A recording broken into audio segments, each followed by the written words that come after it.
Wait, why don't you just tell us the story of how you actually ended up with Get in Line? That happened from basically being in lines. One of our old anchors, Emily Obert, she spent a lot of time down at a lot of drops, various drops, mainly Supreme drops though. Right. But I think the very first video I ever shot with Emily, believe it or not, was for a BBC Timberland drop. I think they was coming out with the red boot, and that's when I was like really heavy into my personal shopping, and I was actually going to get them for a friend of mine's, I Am Sue. So that was like the first video that I think I was ever in with Emily. And it just kind of, she saw me again at like I want to say it was a Nike drop that she just so happened to be at. And then they started coming to the Supreme drops, and then that kind of turned into like a thing. And then, some time went by. She kind of, went on her own path. She had to, the Get Sweaty thing, and then she went on to do other business endeavors and stuff.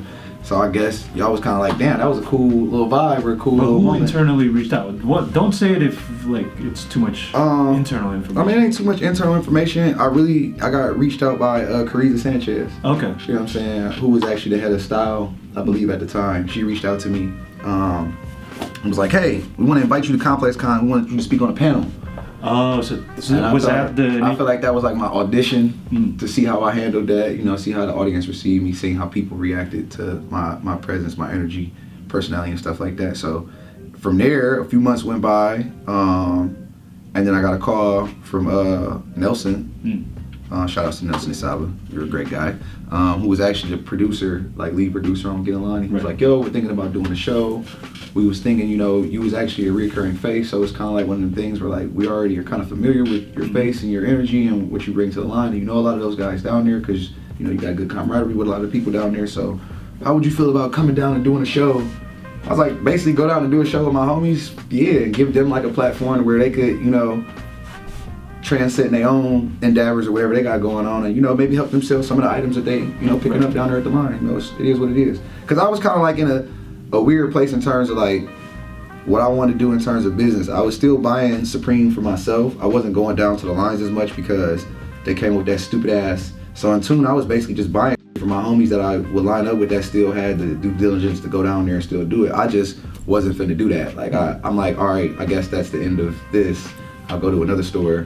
Shout out to Chinatown Market, who just basically was a lot easier to access, still making cool stuff. I still got Supreme stuff, I still buy Supreme, so I got stuff from this season, but it's just like, it was one of them things where it's like, all right, what you gonna do now? That's cool, you done did that, now what? So then that's when I kind of challenged myself last year to kind of set myself up for this year to put things in motion, to really kind of jump out there and be more independent, be more standalone on my own. So when I got in here, I started noticing, just when you join a team or when you like associate yourself, and this is a message to y'all that's watching, when you join or affiliate or associate yourself with anything that's a crew, a brand, an entity, a product, you should not only want to be a part of that, but you should also be looking for ways to improve and or make things better. I feel like if you just jump in and you fit into like the mold of whatever it is, then you not no better than anybody else. You're stagnant. It ain't that you stagnant, but it's kind of like you complacent. You're not actually innovating what you're a part of. So in terms of like culture, I feel like I'm the representation of the actual streets, of the actual day-to-day guy that's really down here, going and getting sneakers, reselling them, online, StockX, whatever, however they getting their money, you know what I'm saying? I feel like that I had the closest rapport with our audience and viewer out of some of the anchors and, personalities and talents that we got here. So I started thinking and listening, asking questions, because at the end of the day, I'm still one of them. Like I still go to drops when I feel like it, I still pop out, and it may not be to buy nothing. It may be just to go down there and hang out, but at the end of the day, I know that now I'm a part of something that they watch. Other people's got a broader spectrum. People across the United States, across the world, watch Complex. So I was thinking like, well, damn, how can I put the rack sauce on the Complex brand, but still keep it to where it makes sense within what we doing and it's giving back to our audience? Because a lot of these media outlets, they'll take, but they're very hesitant to give.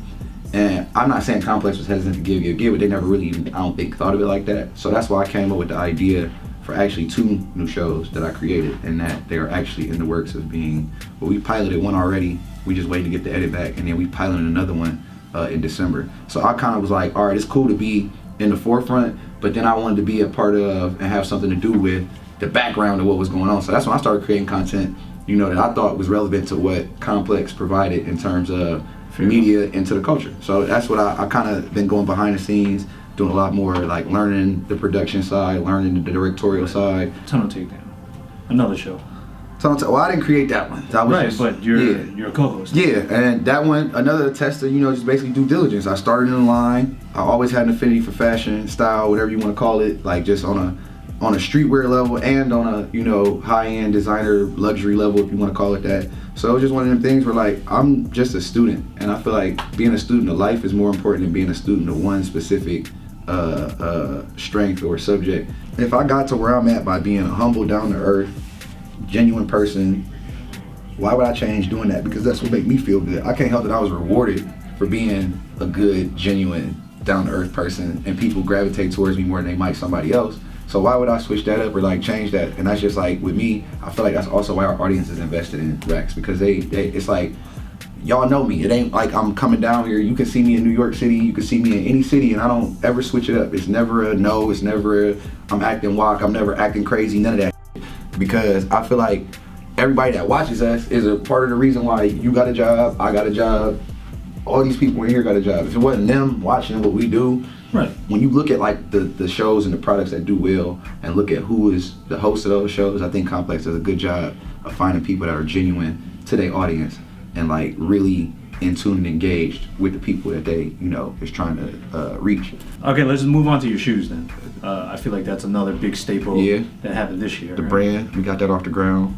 Shout outs to Richie Grange for believing in what I had going on. The brand is what? Gray Skull. Okay. That came about almost, it was one of them things where I wanted to do it, but it was like, I needed the proper resources and opportunity to do it. And that's what I want to tell y'all too. If you have, plans, good ones, ideas, good ones, don't be in a rush to get them out. Wait for the correct time and opportunity to present and or, move forward with them ideas. Because if it's a good idea ain't gonna expire. It's one of them things where like, you kind of just need to understand. Well, I will say, it's good to have a good idea, but you just don't want to get scooped for it. So what I'm saying is, when I say it won't expire, I don't mean that someone else can't think of the idea. Oh yeah, for sure. It's still a good idea. You have to initiate. You do need to be. You need to follow through. But I'll say it like this. I use me as an example. Like with the shoe, there's plenty of people out here that's making shoes. There's plenty of people with their own standalone sneakers. Again, Gray Skull is a brand that I believe in the people that support it.